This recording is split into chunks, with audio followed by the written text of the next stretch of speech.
what's going on? Kate here from Rise and Shine Wood Signs. I am coming to you today with a really cool resin project. It's a new experience altogether for me. I'm using new projects on a custom request that I have.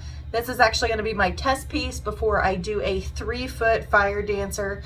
It's actually, a fire dancer is from Dave Matthews. It's one of their symbolic things. I don't know a lot about Dave Matthews, so please don't crucify me.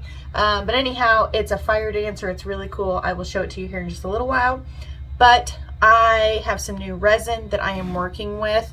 I am working with a JB Weld. It is, I bought this on Amazon.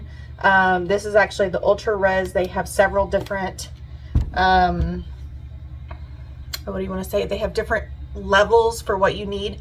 I actually, you can use this Ultra Res for up to 1 inch pour. You do have to mix them separately, so I'm using these little cups. I also bought these on Amazon for part A and part B to mix ratios and to mix them together. And then additionally, I have these Craft Smart inks that I'm going to be using. I bought these. They come in a full set. Pretty cool. They bought these at Michael's, the craft store. And then, of course, craft sticks just to use. Now, I will say my shop is temperature controlled, so I have the heat set to 75. It's 98, I think, outside right now. So not a lot of fun to be in here, but better be in here than out there. So anyhow, this you can pour, I think it said up to 1 inch thick. So I'm working with 3/8 of an inch, which isn't too bad, but this test piece is actually a piece of birch. So I'm going to mix up just enough to go through and kind of do a seal coat, let that dry for a couple of hours, and then probably come back and do the pour. It says it's, you can touch it up to 5 hours. It'll have a hard surface, but to be fully cured, it'll be 24 hours. I do also have my Milwaukee heat gun plugged in, ready to go for the bubbles.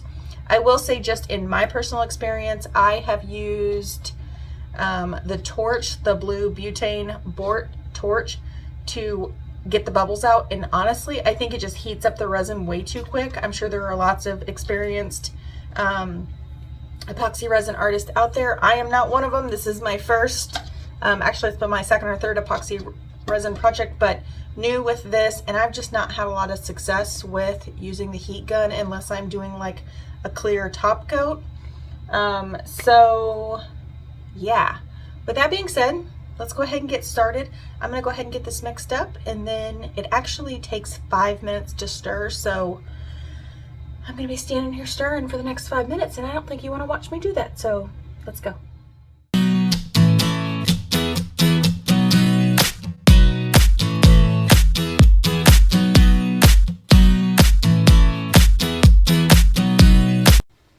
Okay, y'all, I've got the epoxy all done. This actually has a 30-minute working time. I added some orange tint to it, as you can see, or you can't really see it, haha.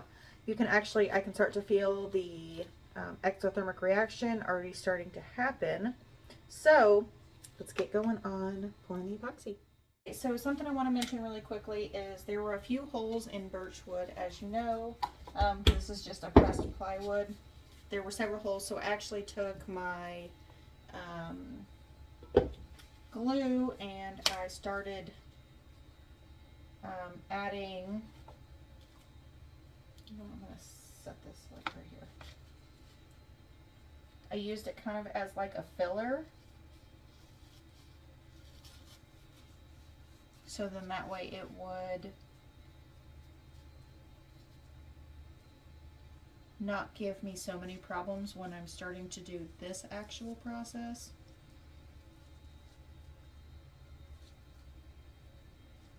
Filling the edges of the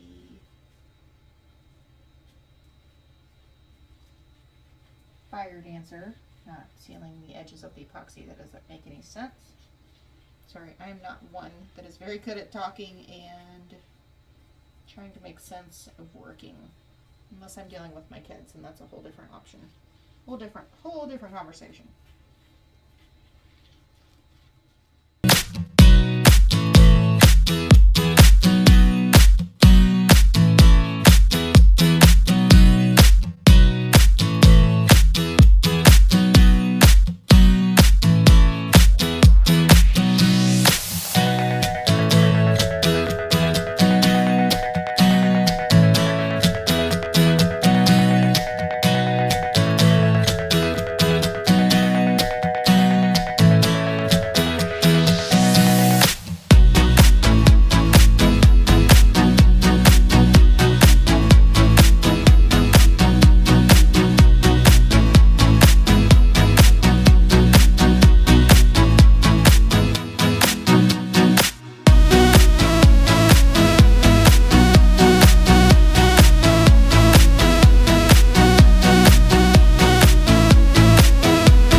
Well, here's what we've got so far.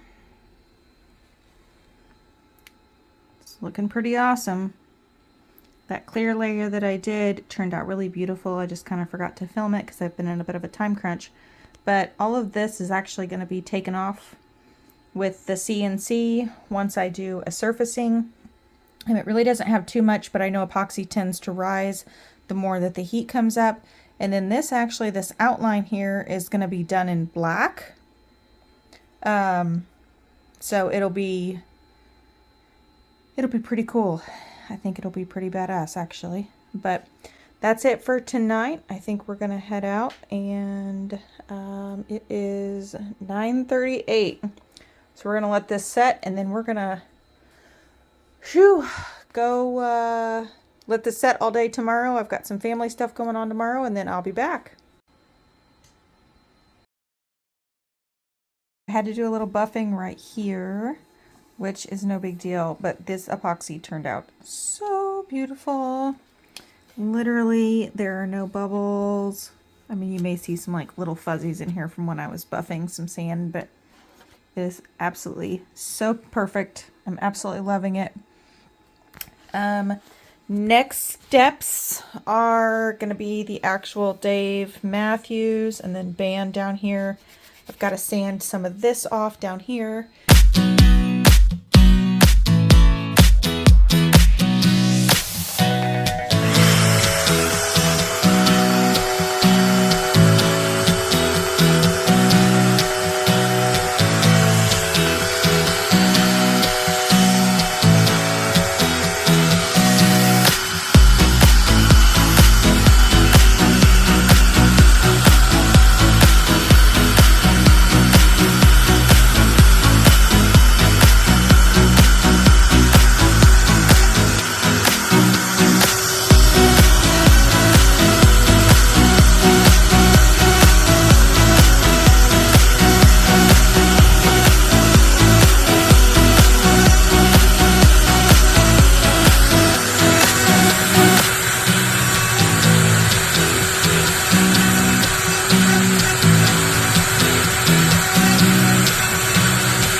So now that we have the Dave Matthews all cut out around here, let me pop this up so I can show you guys exactly how this turned out. All right. Ooh, that's a little close. Look how pretty that turned out. Okay, so there is the actual Dave Matthews kind of handwriting around the fire dancer that we did. Like I got a mouse in my pocket. But I love how it turned out. It's been about 12 hours. So I poured this last night and it's about 12 o'clock now. It says 24 hours for a full cure, but it is pretty hard to the touch. And honestly, I'm not going to be doing any sanding on the lettering because it actually has just a little bit of a lip before the epoxy comes up over the top. So I'm going to do some sanding and get all of this extra epoxy off of here. And then I will be painting the outside rim and the inside black here, and then this will actually be all painted gray. And then I've got to do some trimming over here just to make sure it all looks symmetrical. So yeah, anyway, that's what I've got going on, and I'm going to get busy doing that.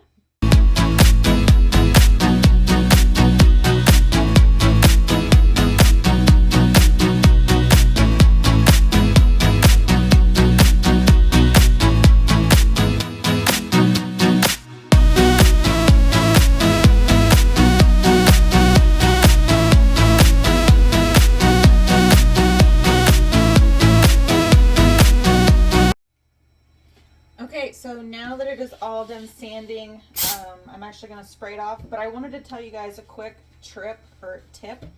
When you guys are pouring epoxy, just from my little bit of beginner knowledge that I have here, you can use I have these really wide like tongue depressors that I buy at the craft store in bulk, and when I was pouring the epoxy, I literally was just like raking it off onto the extra when I was doing this, so it gave it that little bit of that inversion. It had that lip. You can see the T is totally flush, and I'll have to go through and buff that up a little bit. My husband told me he's done a little bit of epoxy work before on some large projects that he's done and built, but he's never really worked with anything quite this small, like filling lettering and shallower things. But he did tell me that you could scuff this up first when you do the clear coat over the top, and then it will fill it. So like last night I did on this section here, this is completely flush with the project, whereas like this down here has that little bit of a lip, which I wanted, so when I ran the sander over it, it didn't, you know, catch it like it did on this T down here. That's I don't know if you can see that or not. It's kind of foggy versus all the other letters that are really clear, because this one is literally smooth with the board, where these have a little bit of a lip. So anyway, I don't know that I trust that process. I might just take my buffer, and after doing some sanding, and of course on the sanding process, I went from a 120 grit on my orbital sander to get most of this excess off down to an 80 grit. But normally when you're sanding the actual epoxy, I started with 120, went to 240, 320, 400 on my little sander because I didn't have one. What did I say? 400. Then I went to 800, 1,000. And then 2,000, and then we actually used, and I don't even know if the 2,000 did anything, but my husband brought this stuff out. It's the Meguiar's Ultimate Compound, and he put some of this on it, and then we used our Milwaukee tool for in this little buffer guy with this groovy little sponge on here. So that's what we used to buff it, and it actually came out really beautiful. So I might try that. But for now, I think I'm going to do some painting, maybe try to buff up this letter a little bit, and we'll see what's coming next. But let's see what this looks like once I get it all blown off. Alright, I'm going to take just a little bit of alcohol, and I like to wipe it down, just so I can see everything really clearly. There were a few spots that I actually hit with the sander, which I did not mean to do. And those will show right back up when they dry from this alcohol. I'm just using some regular icy purple alcohol, kind of wipe things down. It gives everything a nice sheen.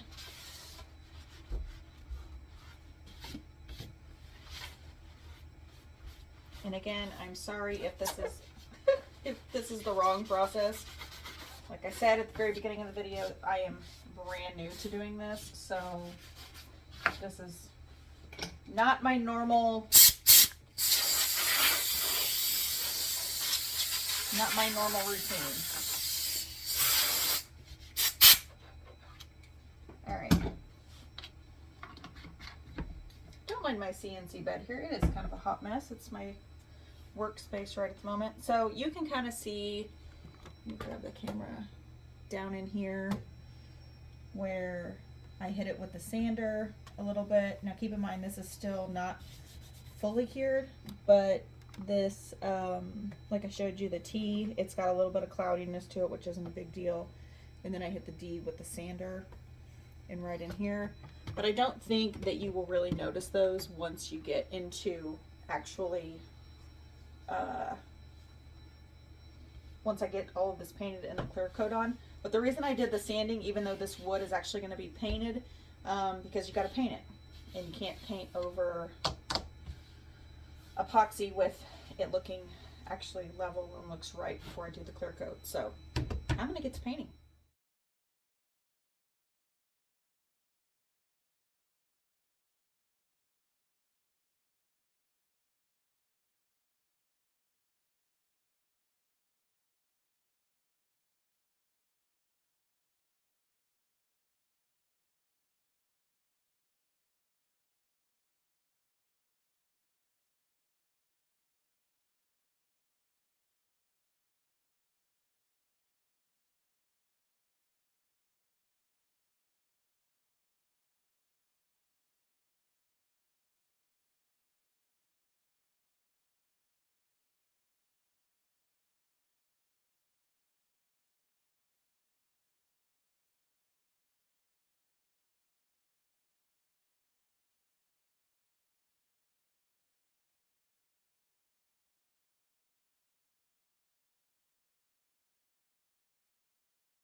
All right, I'm done with all of the tedious ridiculousness.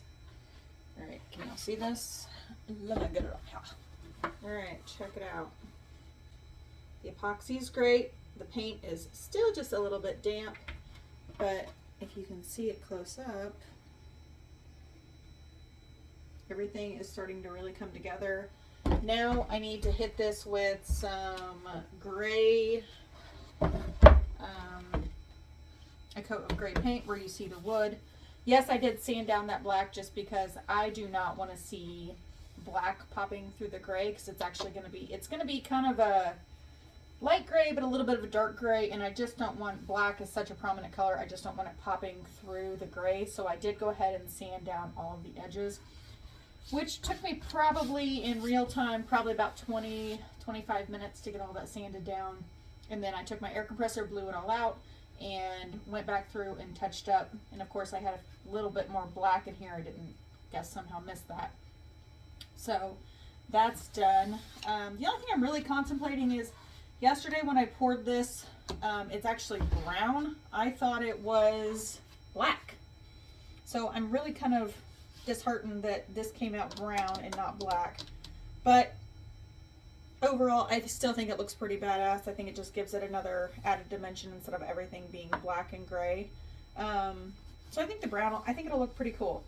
Anyway, all right, time to paint again.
made it to the end of this long video. I made it to the end of this project. I just want to say that I am actually going to wind up putting a black frame on this sign. If you do want to order a fire dancer sign from me, that would be amazing. But I do want to let you know that if you don't like a black frame on this sign, or you just want to leave it without a frame, that's completely an option. That is the wonderful thing about ordering from a small business, is you can customize your design however you want. So that is not an issue. Let me show you how this turned out. So can you see all of the beautiful details? The epoxy on that clear coat that I was showing you is what's on top. So when I was telling you about filling in these just with a little bit of epoxy and kind of scraping it off, the reason you don't need to do an overflow and have all the overflow is because you're doing this clear coat. You don't need to do all of that additional sanding. And the same goes for the fire dancer. The reason I did the little bit of sanding around the outside of it was because when I was painting, it got a little messy, so I wanted to make sure and get that off so I had these beautiful crisp lines, because obviously you would have seen that black underneath the gray and that would have been quite ugly. So another thing I want to point out is you can see that the Dave Matthews band is actually a brown color. It is not the black. That would be an option for you if you wanted to customize your sign. You could always pick whatever color you wanted, but like I said in the very beginning of the video, this was actually going to be a test piece for me to do a bigger project that I am working on. I think that any of my Dave Matthews fans are going to love. So since you made it this far, I have a special treat for you. Let me show you what else I've made. Okay, are y'all ready? I'm so excited. Here is this beautiful fire dancer. It is also a very large epoxy project. It is a 3-foot fire dancer all by itself. You can see the colors and how they are actually done in an ombre. I love how this project turned out. You can see just the glistening of it all. These, I will have to consider a price on these.